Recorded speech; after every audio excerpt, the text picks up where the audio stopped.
Hi, I'm Luann, the director of the ALC in Agadir. I've been asked to do a book recommendation and am finding it quite difficult to choose just one book. So I'm going to recommend a few different books, and then my biggest recommendation I'll let you know at the end of my brief talk. The first book I'd like to recommend is The Kite Runner by Khaled Hosseini. It's a fiction story that takes place in Afghanistan, spanning several years during the tumultuous times in Afghanistan, and it focuses mainly on a father and son, their relationship, and what goes on in their lives, and how they can finally escape from the turmoil that's happening and start a new life. Another book I'd like to recommend is called Educated by Tara Westover. She grew up in Idaho in a very fundamentalist family with a father who did not believe in doctors, hospitals, education outside of the home, and his goal was to get his children to work hard and have a life away from most of society. When she was of high school age, roughly 17 years old, she decided she wanted to go to university, even though she had never been to a public school in her life. She had only been taught a little bit by her mother at home. She worked really, really hard, worked with her brother and worked with another young man that helped her study for her exam she had to take to get into university, and she succeeded on her first try. She completed her undergraduate degree, then was accepted into a program at Cambridge University in England, completed that, did a couple of years at Harvard University in Massachusetts, and ended up getting her PhD after never having gone to a regular school.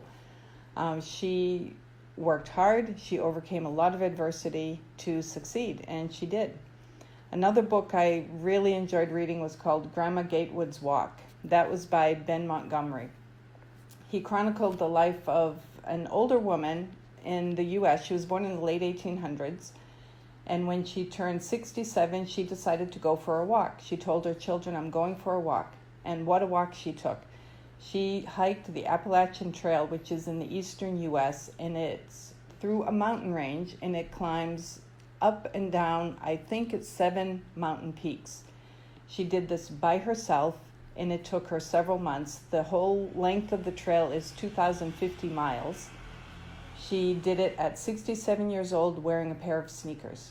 She didn't have a backpack like they do now. She had a little sack that she made herself with all her items in it. So, some food, some extra clothing. She slept on the ground. She slept on picnic tables. She slept in the woods. She slept in people's homes when they were generous and offered their homes to her. She slept on front porches. She ate what she could find or what she was given by local people as she passed through their hometowns.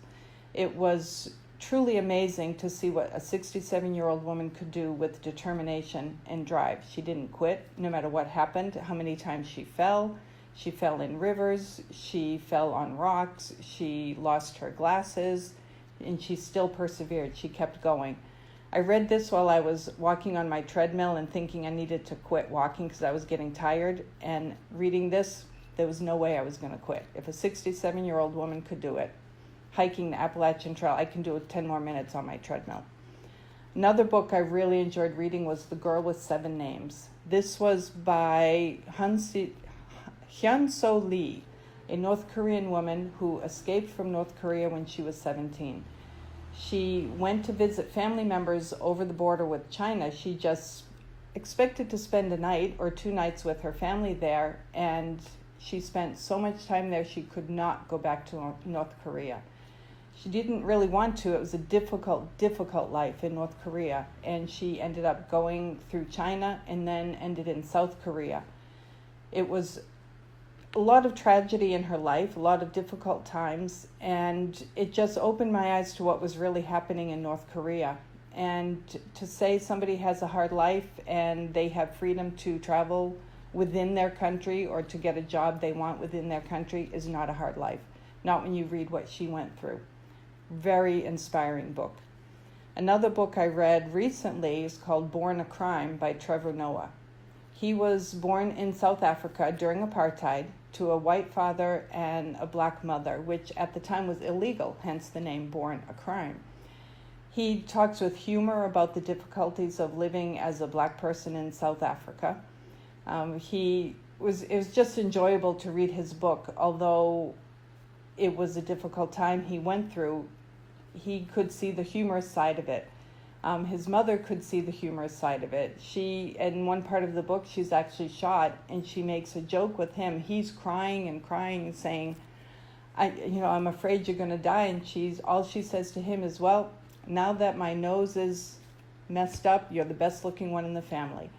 And so it's nice to read about someone finding the humor in a difficult situation, because being in the situation we're in now, not being able to travel, not being able to see people we want to see, not having the freedom to do what we want, we think it's really difficult. Well, compared to what these people have gone through, this is nothing. It's a breeze.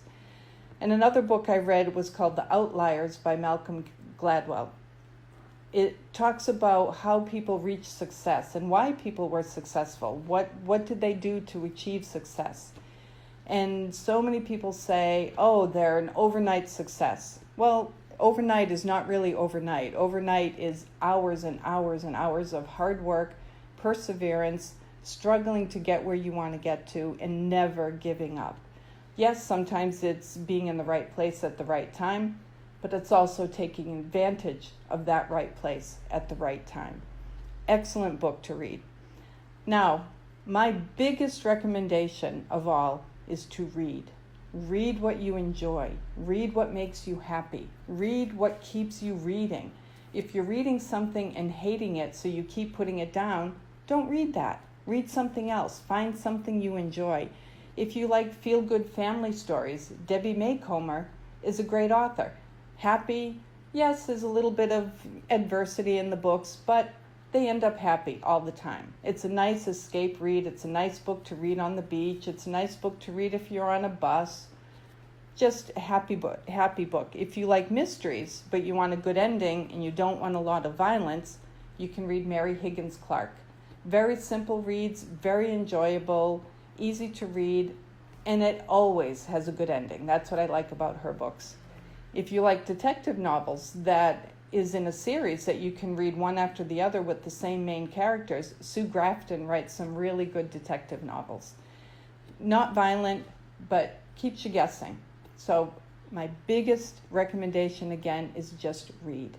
Reading can take you around the world. Reading can help you escape from what's happening in your life now. Reading can teach you things you never even thought you might want to learn. So go ahead, pick up a book, sit down, find a nice cozy spot somewhere, and read. Thank you.